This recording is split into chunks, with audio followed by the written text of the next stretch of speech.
Hi, today I'm going to talk about the riots in the Capitol and the ramifications of them. First of all, I'd like to say that the riots and the storming in the Capitol was wrong and disgusting, and the people that did it, it was about 2 dozen that were really the agitators, should be put in prison for a long time.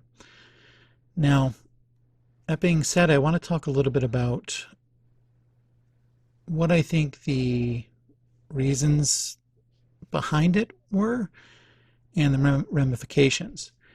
Now, remember in another video, I talked about how it was very dangerous that 30% of the population thought that the elections were stolen and that Donald Trump actually won, because in a republic and a democracy, the whole reason it works is elections and people thinking their voices are heard. Basically, I give you my ideas, you give me your ideas, and then we try to convince other people if our ideas are good. And then we vote, and whoever wins gets to try to implement those ideas. Now, if one side thinks that they never get a chance to have their ideas heard or a fair chance to convince people, democracy in a republic does not work. And for some people, they're going to resort to violence because that's the only avenue left. Not all people, but some will resort to violence. I also think that violence was normalized this summer.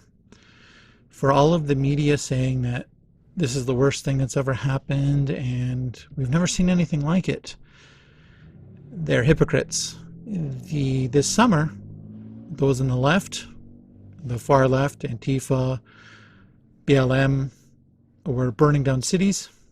They were beating people up. They were attacking federal buildings, trying to burn people inside, forcing police to leave the precincts, taking over sections of the city, and in general, nothing happened.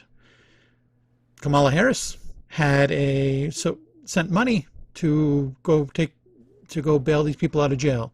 The prosecutors refused to prosecute a lot of the people that were burning down cities and they tried to break into the White House. I saw it with my own eyes. So the whole premise after the riots that it was racial, that if it was black people trying to break into the Capitol, it would have been very different. No, it wouldn't have been. And I saw it with my own eyes. I saw the riots this summer. It's like the media forgets that we were alive. We saw what happened this summer. And they were basically left to their own devices to do whatever they wanted to.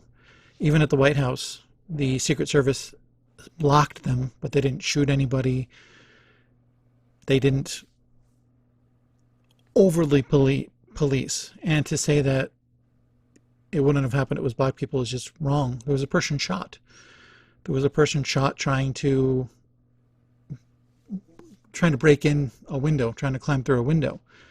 She was unarmed. Now, to be fair, I've said on a previous occasion that you put yourself in a bad situation and you're liable to get shot. It's not the police's fault. And I don't think it was the police's fault here, but just imagine if it was a black woman that was shot and killed by a police officer in the Capitol. I guarantee you the story would be different. There would be protest against another black person being shot, but since it was a white woman and it was a Trump supporter, the media is going after her, saying, oh, she was this, she was that. She was unarmed. It was unfair. So again, the raid was bad. These people that did it were hoodlums. But the whole media portrayal of this is also wrong. Even calling it insurrection is taking it too far, I think. If it was an insurrection, they are the worst insurrectionists in the history of mankind. An insurrection, like the beginning of the American Revolution, was an insurrection. The founding fathers said, you know what, this is why we're leaving. We've tried to talk to you, you won't listen to us, king, and we're out. So long, and thanks for all the tea. Bye. And then they formed an army and said they had a plan. They formed an army to fight the British. Insurrections usually fail, but people have a plan. If you watch the videos, which I did, there was about 24 people breaking windows and breaking in. A lot of people were let in. And a lot of people that were let in were just kind of milling around. I saw 2 people smoking doobies in a corner. I saw an old lady just waving a flag. A lot of people were like, oh wow, we're inside. I didn't expect to be inside.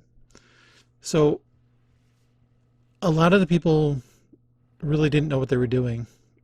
Even the leaders, I don't think, knew what they were doing. The hoodlums that were beating up police, chasing police, breaking down doors, breaking windows, the people that were taking pictures, they got in Nancy Pelosi's office and they took pictures. That's not an insurrectionist. And they're stupid. And even if they kind of accomplished what they set out to do, and that's stop the vote, it was only going to be temporary. I don't think they understood that Congress doesn't have to meet at that building. They can go across the street. Anywhere where they can form a quorum, they can go and vote. So it was only temporary, and they had to have known that a government is basically going to sticky with everything they can if you raid one of their Capitol buildings, if you attempt anything like that. The government is going to stick things where the sun don't shine as far up as they possibly can to every person that was remotely responsible for that. They had to know this. I don't think they just didn't think. So the hoodlums and thugs on the right that did this need to be prosecuted. Just like I said that the hoodlums and thugs on the left needed to be prosecuted. And we can't let violence be normalized in our society, or our democracy and republic will not work. Now, I also want to talk a little bit about the response, the measures that the left and the Silicon Valley social media moguls are perpetrating on us right now. We are seeing our free speech disappear right now. And for those on the left who are applauding Trump being taken off Twitter and basically all social media, they're not only doing it to Trump, they're doing it to a whole bunch of other conservatives. It's extremely scary for a company to be able to remove someone from the public space. It shouldn't happen. Now, I've heard people say, well, Trump still has a voice because he's got, press and he can go on TV. TV is no longer the public square. His pressers are no longer going to reach voters. And it's not only him. They're silencing a whole bunch of things in the name of violent speech. But guess who gets to decide what you can hear and what you can't hear? About 4 people. Now, if you want Mark Zuckerberg deciding what you can see as news and what is newsworthy and what's not newsworthy, then you're an idiot. If you seriously, if you support this censorship, you're an idiot. And eventually, I guarantee you, for those on the left that are applauding all this censorship, someone is going to get in control of the media and social media, and you are going to get kicked off social media because they don't agree with your speech. The censorship is going to make things worse. These people that don't think they have a voice, that think the election was stolen from them, what do you think they're going to do when you ban them from social media? Do you think they're going to say, oh, I'm sorry, I was wrong for supporting Trump? No, they're going to get angrier. They're going to go underground. They're going to find their own communication networks.